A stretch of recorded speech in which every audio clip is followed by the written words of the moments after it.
So, meine Lieben, es war jetzt kurz nach 2. Sind wir da Session.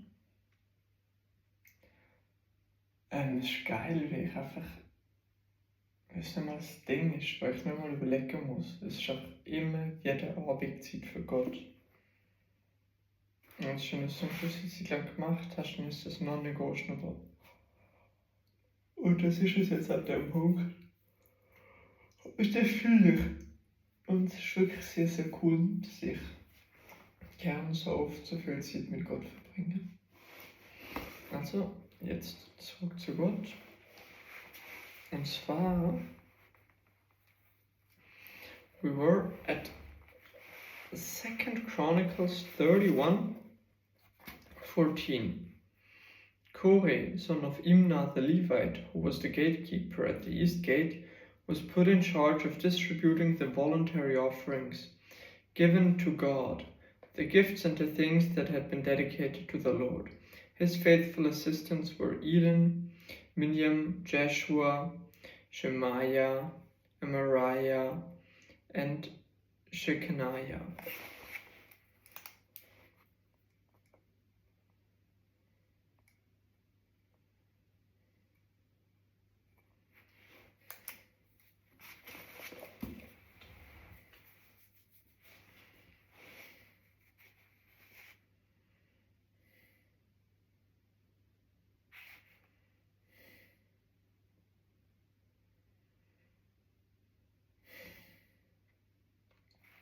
They distributed the gifts among the family of priests and the towns by their divisions, dividing the gifts fairly among old and young alike. They distributed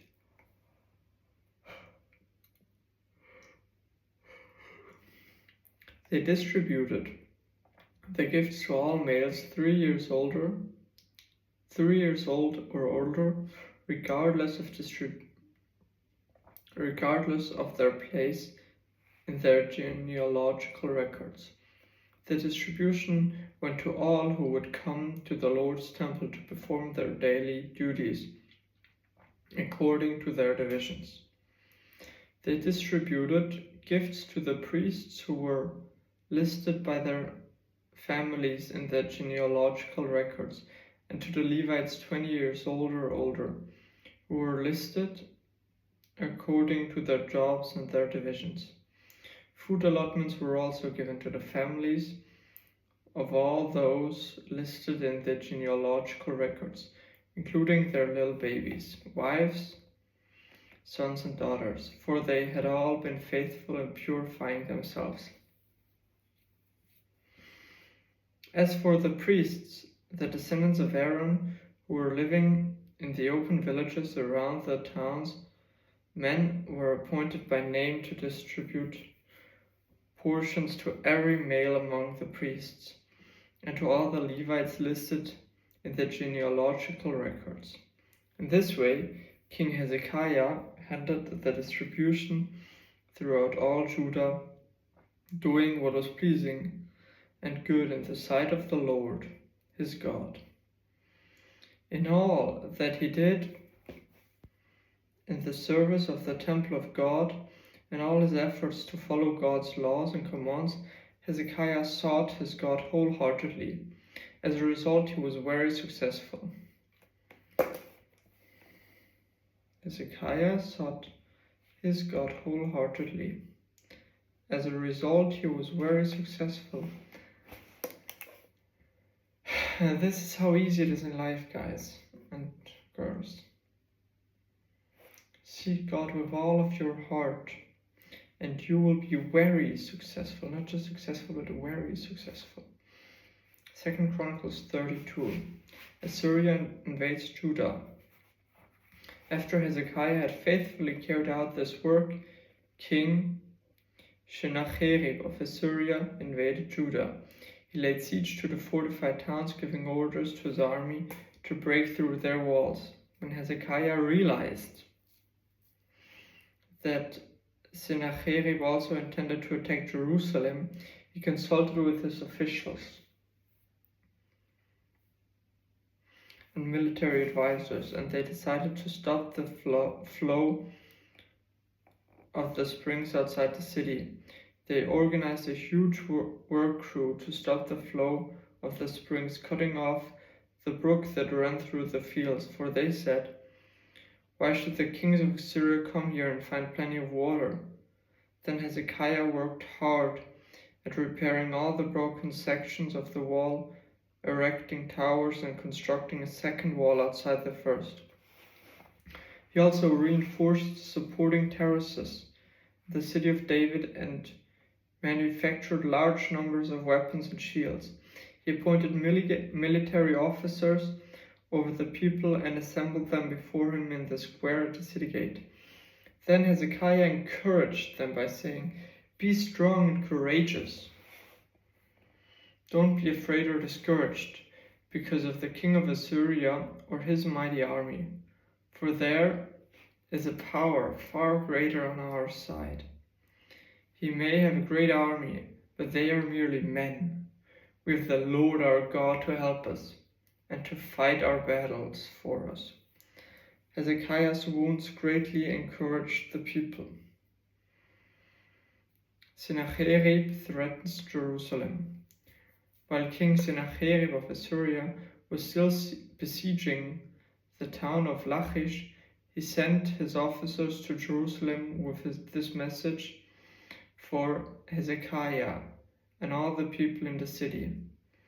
This is what King Sennacherib of Assyria says. "What are you trusting in that makes you think you can survive my siege of Jerusalem?" Hezekiah has said. "The Lord of our God will rescue us from the king of Assyria. Surely Hezekiah is misleading you, sentencing you to death by famine and thirst. Don't you realize that Hezekiah is the very person who destroyed all the Lord's shrines and altars? He commanded Judah and Jerusalem to worship only the altar at the temple and to offer sacrifices on it alone. Surely you must realize that I and the other kings of Assyria before me have done to all the people on the earth. Were any of the gods of those nations able to rescue their people from my power? Which of their gods was able to rescue its people from the destructive power of my predecessors? What makes you think your God can rescue you from me? Don't let Hezekiah deceive you. Don't let him fool you like this. I say to you again, no God of any nation or kingdom has ever yet been able to rescue his people from me or my ancestors. How much less will your God rescue you from my power?" And Sennacherib's officers further mocked the Lord God and his servant Hezekiah, heaping insults upon insult. The king also sent letters scorning the Lord, the God of Israel. He wrote, "Just as the gods of all the other nations failed to rescue their people from my power, so the God of Hezekiah will also fail." The Assyrian officials who brought the letters shouted this in Hebrew to the people gathered on the walls of the city, trying to terrify them so they would be easier to capture the city. These officers talked about the God of Jerusalem as though he were one of the pagan gods made by human hands. Then King Hezekiah and the prophet Isaiah, son of Amoz, carried out in prayer to God in heaven. And the Lord sent an angel who destroyed the Assyrian army with all its commanders and officers. So Sennacherib was forced to return home in disgrace to his own land. And when he entered the temple of his god, some of his own sons killed him there with a sword. This is how the Lord rescued Hezekiah and the people of Jerusalem from King Sennacherib of Assyria and from all the others who threatened them. So there was peace throughout the land. From then on, King Hezekiah became highly respected among all the surrounding nations, and many gifts from the Lord arrived to Jerusalem, with valuable presents for King Hezekiah too. Hezekiah's sickness and recovery. About that time Hezekiah became deadly ill. He prayed to the Lord, who healed him and gave him a miraculous sign. But Hezekiah didn't respond appropriately to the kindness shown him, and he became proud. So the Lord's anger came against him and against Judah and Jerusalem. Then Hezekiah humbled himself and repented in his pride. He did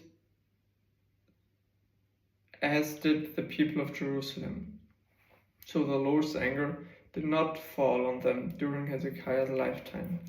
Hezekiah was very wealthy and highly honored. He built special treasury buildings for his silver, gold, precious stones, and spices, and for his shields and other valuable items. He also constructed many storehouses for his grain,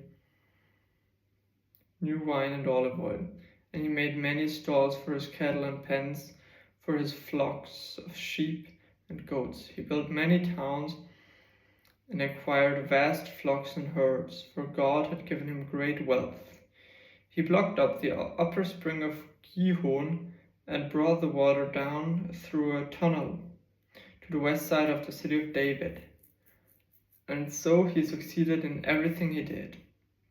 However, when ambassadors arrived from Babylon to ask about the remarkable events that had been taken place in the land, God withdrew from Hezekiah in order to test him, to see what was really in his heart.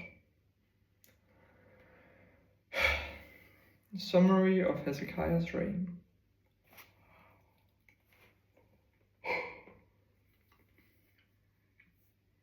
The rest of the events in Hezekiah's reign and his acts of devotion are recorded in the vision of the prophet Isaiah, son of Amos, which is included in the book of the kings of Judah and Israel. When Hezekiah died, he was buried in the upper area of the royal cemetery, and all Judah and Jerusalem honored him at his death. And his son Manasseh became the next king. Manasseh rules in Judah, 2 Chronicles 33. Manasseh was 12 years old when he became king, and he reigned in Jerusalem 55 years. He did what was evil in the Lord's sight, following the detestable practices of the pagan nations that the Lord had driven from the land ahead of the Israelites. He rebuilt pagan shrines his father Hezekiah had broken down. He constructed altars for the images of Baal and set up Asherah poles. He also bowed before all the powers of the heavens and worshipped them. He built pagan altars in the temple of the Lord, the place where the Lord had said, My name will remain in Jerusalem forever. He built these altars for the powers of the heavens and both courtyards of the Lord's temple. Manasseh also sacrificed his own sons in the fire in the valley of Ben Hinnom. He practiced sorcery, divination, and witchcraft, and he consulted with mediums and psychics. He did much that was evil in the Lord's sight, arousing his anger.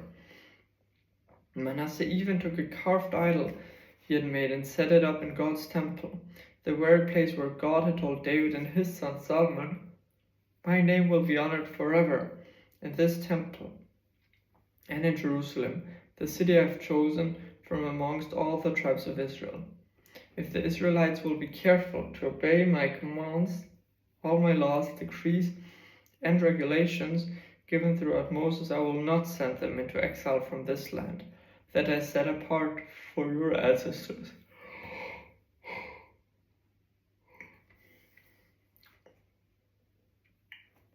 But Manasseh led the people of Judah and Jerusalem to do even more evil than the pagan nations that the Lord had destroyed when the people of Israel entered the land.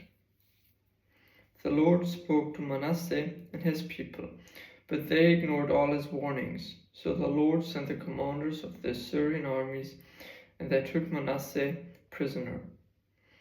They put a ring through his nose, bound him in bronze chains, and led him away to Babylon.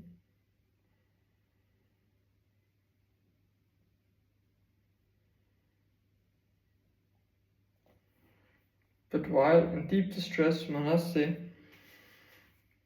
sought the Lord his God and sincerely humbled himself before the God of his ancestors. And when he prayed, the Lord listened to him and was moved by his request. So the Lord brought Manasseh back to Jerusalem, to his kingdom. Then Manasseh finally realized that the Lord alone is God. After this, Manasseh rebuilt the outer wall of the city of David, from west of the Gihon spring in the Kidron valley to the fish gate, and continuing around the hill of Ophel. He built the wall very high, and he stationed his military officers in all of the fortified towns of Judah. Manasseh also removed the foreign gods and the idols from the Lord's temple. He tore down all the altars he had built on the hill where the temple stood, and all the altars that were in Jerusalem, and he dumped them outside the city. Then he restored the altar of the Lord and sacrificed peace offerings and thanksgiving offerings on it. He also encouraged the people of Judah to worship the Lord, the God of Israel. However, the people still sacrificed at the pagan shrines, though only to the Lord their God. The rest of the events of Manasseh's reign, his prayer to God, and the words of the seers spoke to him in the name of the Lord, the God of Israel, are recorded in the book of the kings of Israel. Manasseh's prayer, the account of the way God answered him, and the account of all his sins and unfaithfulness are recorded in the record of the seers.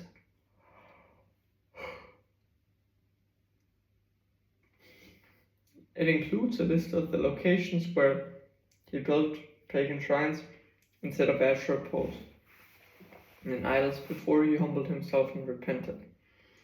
When Manasseh died, he was buried in his palace. Then his son Amon became the next king. Amon rules in Judah. Amon was 22 years old when he became king, and he reigned in Jerusalem 2 years. He did what was evil in the Lord's sight, just as his father Manasseh had done. He worshipped and sacrificed to all the idols his father had made. But unlike his father, he did not humble himself before the Lord. Instead, Amon sinned even more. Then Ammon's own officials conspired against him and assassinated him in his palace. But the people of the land killed all those who had conspired against King Ammon, and they made his son Josiah the next king. Holy shit, I'm crying.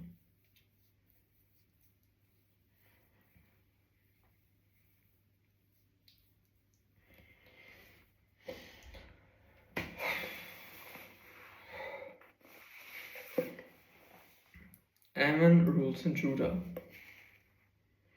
Ammon was 22 years old when he became king, and he reigned in Jerusalem 2 years. He did what was evil in the Lord's sight, just as his father Manasseh had done.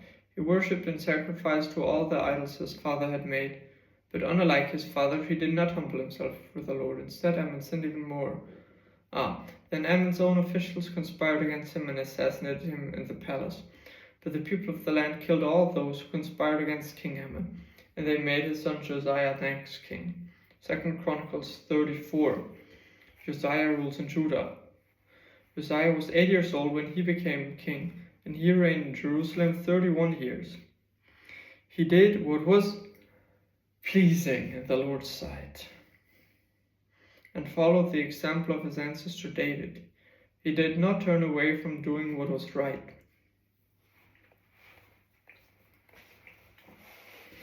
During the 8th year of his reign, while he was still young, Josiah began to seek the God of his ancestor David.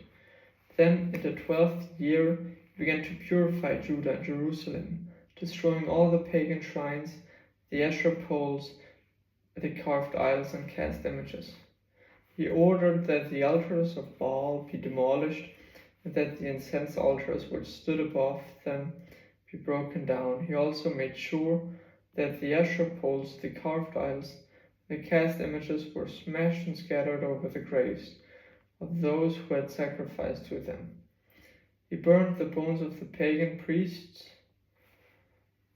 on their own altars, and so he purified Judah and Jerusalem. He did the same thing in the towns of Manasseh, Ephraim, and Simeon, even as far as Naphtali, and in the regions all around them. He destroyed all the pagan altars and the Asherah poles, and he crushed the idols into dust.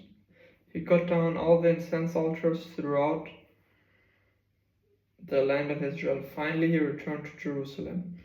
In the 18th year of his reign, after he had purified the land of the temple, Uzziah appointed Shaphan, son of Azaliah, Maaseiah, the governor of Jerusalem, and Joah, son of Joahaz, the royal historian, to repair the temple of the Lord his God. They gave Hilkiah, the high priest, the money that had